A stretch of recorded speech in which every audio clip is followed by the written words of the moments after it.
நேர்கள் எல்லோருக்கும் வணக்கம் மற்றும் காலையிலான சந்தித்திருக்கிறோம். ஜனாதிபதி செயலகத்துக்கு முன்பாக போராட்டம் ஒன்று இடம்பெற்றது. அந்த போராட்டத்தினால் பதற்றமான சூழ்நிலை ஏற்பட்டிருந்ததை பார்க்கின்றோம்.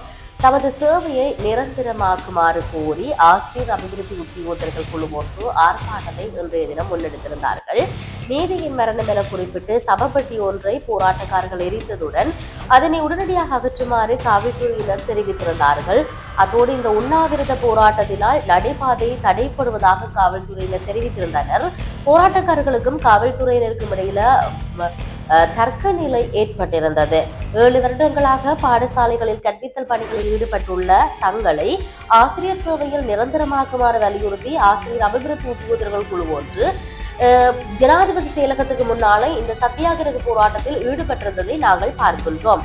இருப்பினும் அதற்கு முறையான பதில் கிடைக்காத காரணத்தினால்தான் போராட்ட குழுவின் 4 உறுப்பினர்களும் சாகும் வரை உண்ணாவிரத போராட்டத்தை ஆரம்பித்திருந்தமை குறிப்பிடத்தக்க ஒரு விடயமாக இருக்கின்றது. நாட்டுல பல்வேறுபட்ட தேவைகள் இருக்கின்ற பொழுதுதான் மக்கள் வீதிக்கு இறங்குகின்றார்கள்.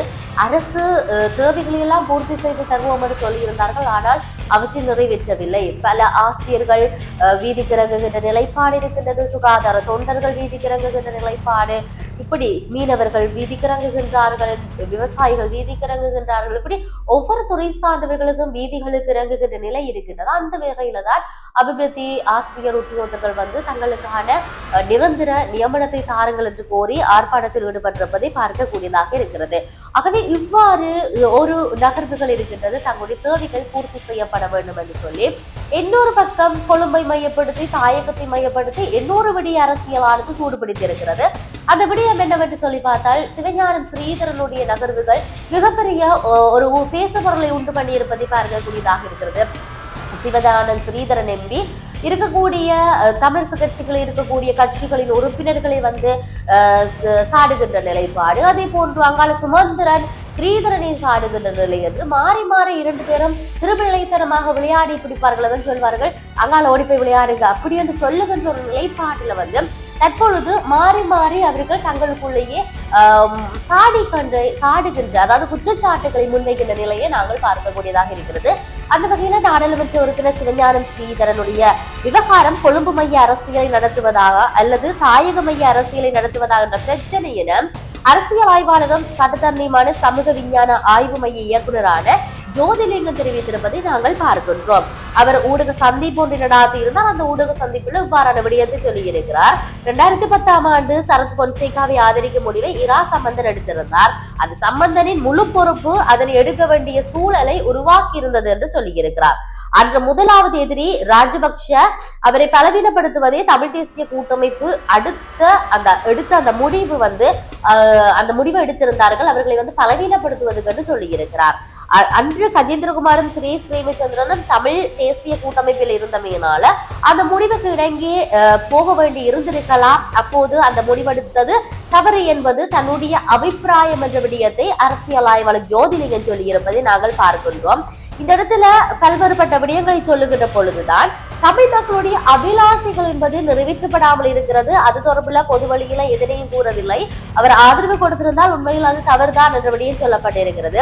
அரசியல் அமைப்பு பேரவையிலிருந்து விலக சொல்லி கேட்பது பொருத்தமில்லை. ஆனால் அதனை கேட்பவர் யார் என்றால் அவர் சுமந்திரன் என்ற விடயம் சொல்லப்பட்டது. சுமந்திரன் ஏற்கனவே தமிழ் மக்களுடைய அபிலாசைகளுக்கு எதிராக செயற்பட்ட ஒரு நபர். திருகோணமலை புத்தர் விஹாரைக்கு ஆதரவாக சஜித் பிரேமதாசவுக்கு ஆதரவாக இருந்தவர். ஆகவே சுமந்திரன் அதனை சொல்லுகின்ற நியாயப்பாடு இருக்கிறது என்பதை கூறிவிட முடியாது என்ற விடயம் சொல்லப்பட்டிருக்கிறது.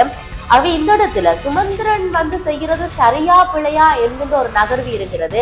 அவர் முற்றிலும் இருந்து கொண்டு ஒரு குழப்புகின்ற ஒரு அரசியலை செய்து கொண்டு இருக்கின்றார். தனக்கான அதிகாரம் வேணும், தனக்கான பதவிகள் வேண்டும் என்கின்ற நிலைப்பாட்டில தான் அந்த கட்சிக்குள் இருக்கக்கூடிய ஒவ்வொருவரையும் உடைத்து முற்றாக வெளியேற்றிவிட்டு தான் ஒரு ஆட்சியில் இருக்க வேண்டும், தனக்கான தலைமை பதவி கிடைக்க வேண்டும் என்பதுல தான் சுமந்திரனுடைய குறிக்கோளாக நோக்கமாக இருக்கிறது என்றபடியும் சொல்லப்பட்டிருக்கின்றது.